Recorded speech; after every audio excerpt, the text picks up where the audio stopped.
Okay, hypothesis test with larger samples. This example 6, in order to test whether Maddie has extrasensory perception, abbreviated ESP, Maddie is asked to identify without looking the shape on a card as either a circle, a triangle, a square, a star, or a wave. If Maddie correctly identified x equals 15 out of n equals 60 cards, how confident can we be that Maddie has ESP and is not just guessing? Okay, so again we have a sample from a larger population. In this case, the population would be the population of all possible answers by Maddie. If Maddie continued to identify cards in the long run. So I'm going to make a diagram showing the relationship between the sample and the population. So in a sample of n equal 60 tries, Maddie was correct.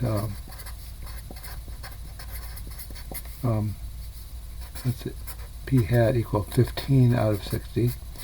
15 divided by 60 is 0.25. So the proportion that Maddie correctly identified was represented by p hat. It's 15 out of 60, or 0.25. This is from a larger population. In the population of all possible tries,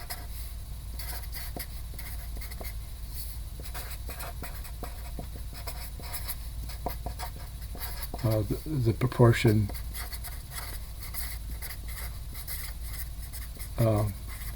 Maddie would get correct in the long run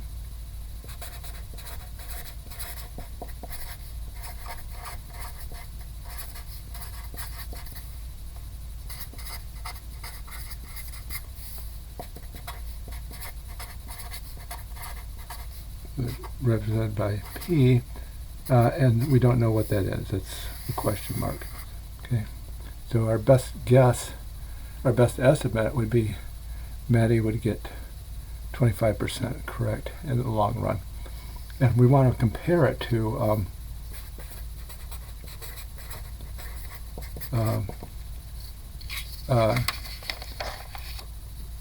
in the population of all tries if Maddie is just guessing.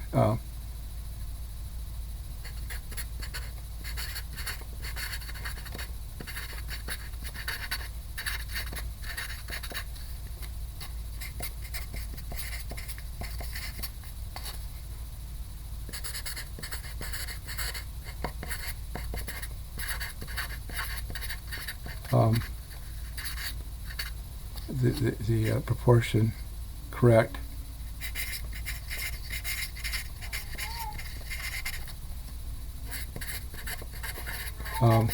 represented by P0, and so if Maddie is just guessing, there's 5 cards. If Maddie is just guessing, then there's 1 out of 5 chance that Maddie would guess correctly. So if P0 is going to be 1 over 5. 1 divided by 5 is 0.2. So that's going to be our null value there. Okay. If Maddie is just guessing. Okay, so let's more formally state our hypotheses. With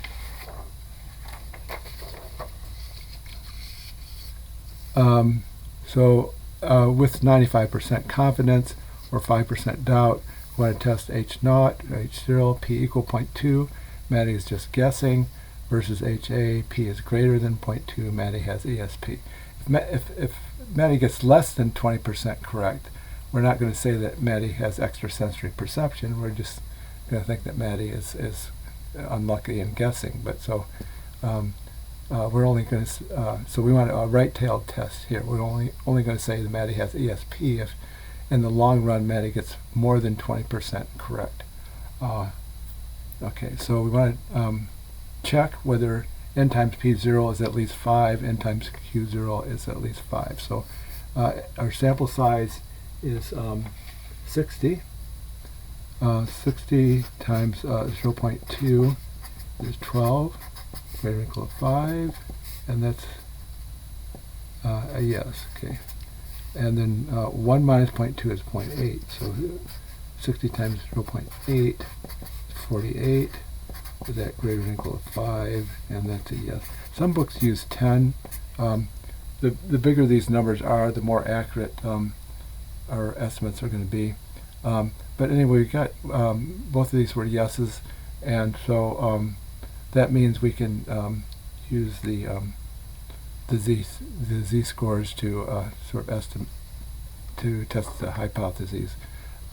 So the next step would be to compute the mean, or the expected value, if Maddie is guessing.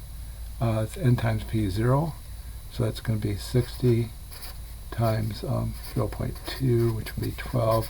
So on the average, we would expect Maddie to get 12 correct out of 60 if Maddie is just guessing. And then the standard deviation of x, these are, x is a binomial random variable. X is the number of cards correctly identified. It's a binomial random variable. Bi means 2. There's 2 possibilities. Either Maddie's correct or Maddie's incorrect. And the random variable means that there's a certain amount of randomness. If Maddie is just guessing, the number of cards Maddie correctly identifies is going to be random. The standard deviation of x, lowercase sigma, square root of n times p0 times 1 minus p0. So there's going to be square root of 60 times 0.2. 1 minus 0.2 is 0.8. 0.8.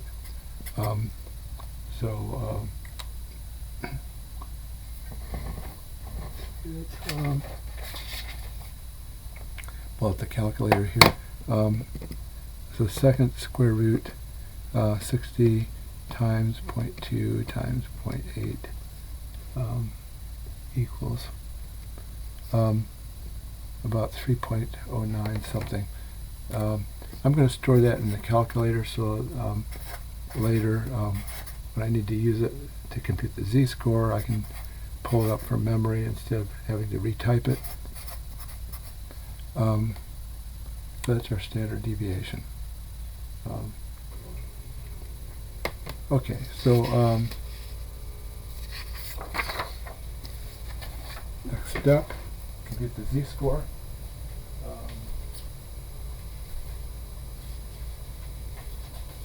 This page here. Okay, so we want to compute the z-score. That's the same z-score that we were computing earlier in the semester. Score minus the mean divided by the standard deviation. So x is going to be 15. Maddie got 15 correct. The mean, if Maddie is just guessing, is 12. 15 minus 12, and then divide by the standard deviation. It's 3.09 something. 838 6677. So we wanted the calculator doesn't know about a division bar that goes all the way across. They only know short division. So they're going to so in order to do the correct order of operations, we need to do an equal sign, push the 15 minus 12, and then push equals before we divide. So it's 15 minus 12, and then push equals, and then divide by, and we can call the standard deviation from memory. We get approximately 0.97. 0.97. Okay. Okay. So so then if you remember the empirical rule, or Triol's range rule of thumb, z-scores between -2 and 2 are not unusual. So this z-score 0.97 is not between, it's between 2 and -2, so it's not going to be unusual. More precisely, it would be z-scores between 1.645 and negative 1.645 are not unusual. So that means that we fail to reject H0. So this is a no, and 0.97 is not more than 2, so no, fail to reject H0. The sample does not provide enough evidence that Maddie has ESP. Maddie got slightly more than one would expect from guessing, but it might have happened just by chance. Not enough evidence to say Maddie has ESP.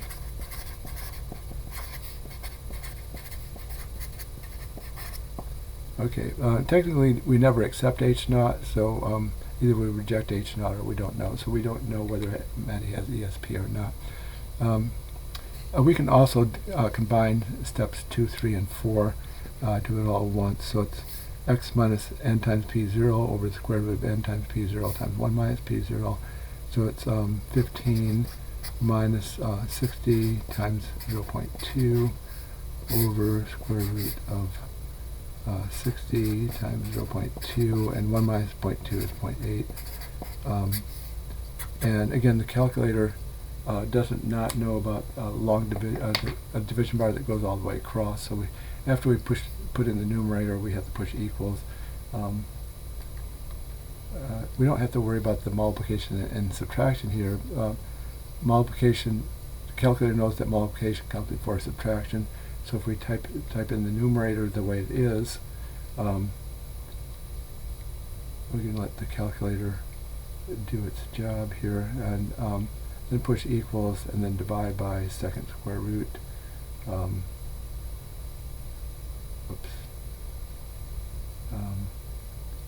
And we get 0.97 again, approximately. Okay. Now, some of the homework exercises and exam questions, they might want you to do a step further. To compute a p-value. So step 5, if requested.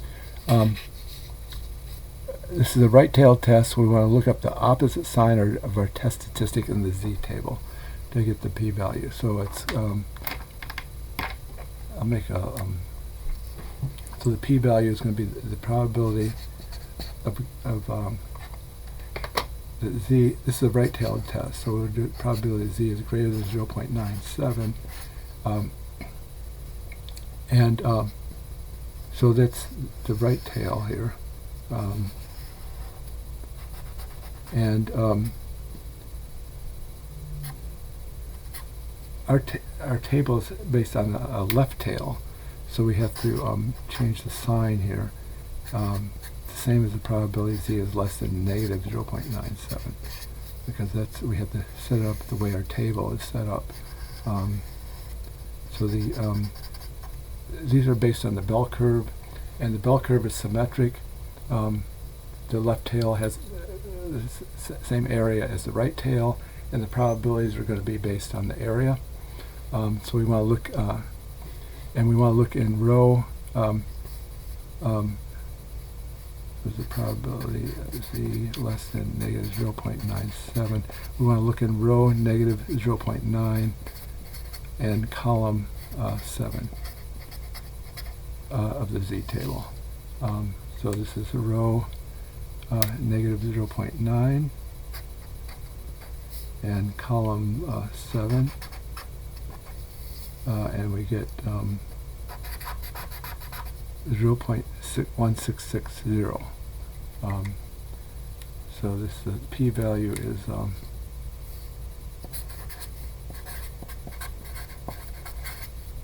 0.1660. So that's not a particular p-value. The p-value is the probability of getting a result this extreme if H0 is true. So we might have, there's about a 17% chance that Maddie would get 15 right out of 60, even if Maddie is just guessing. So that's a pretty high p-value. The p-value is basically the probability of making a type 1 error, and this is more than 0.1, so that means the sample provides little evidence that Maddie has ESP. Our p-value is between 0.1 and 1, and so the sample provides little evidence.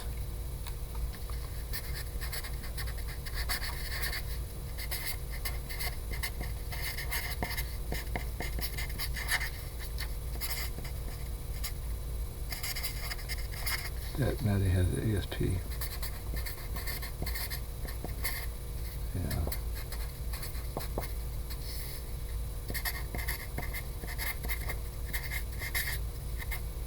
Okay.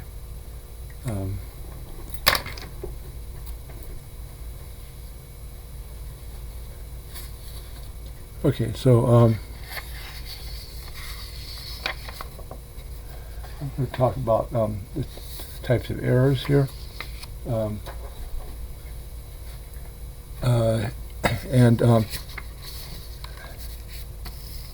There's two ways that we can make a correct conclusion, and there's two ways we can make an incorrect conclusion. So let me make a little diagram here to illustrate the types of errors. So either H naught is true or HA is true, and either we don't reject H naught or we reject H naught.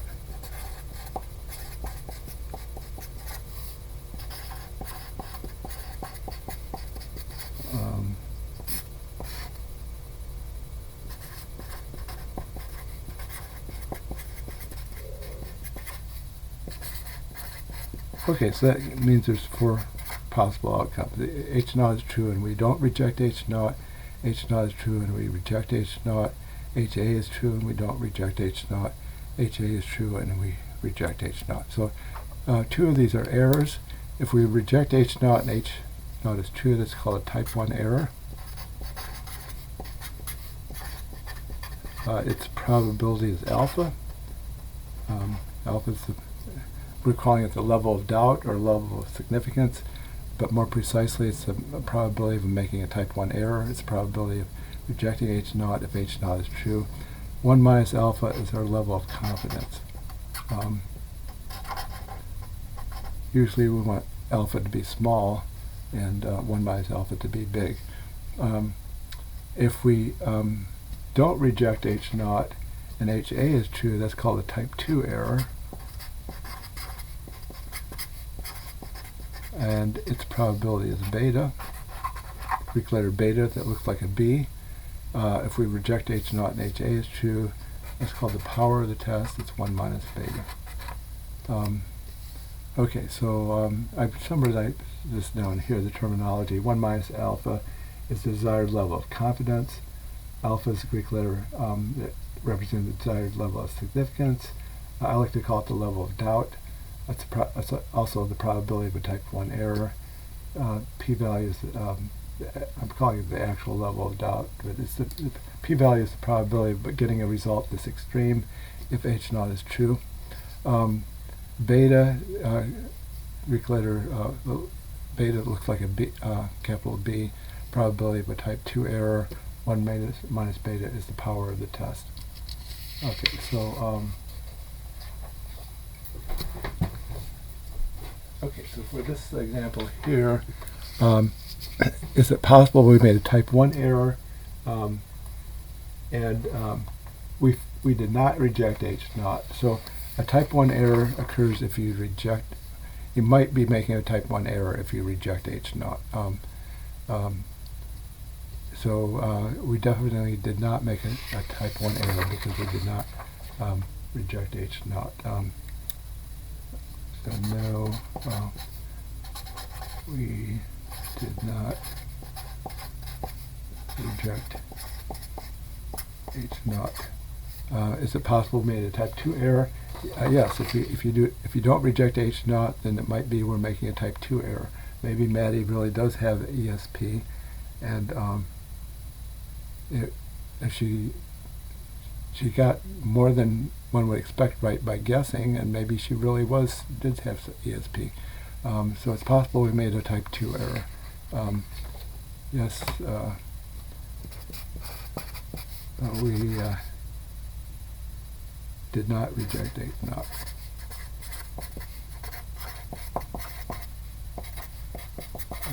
And just to comment, the best way to lower the chances of either type of error would be to increase the sample size.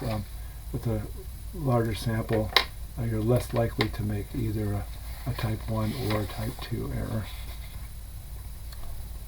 Okay. That concludes this presentation.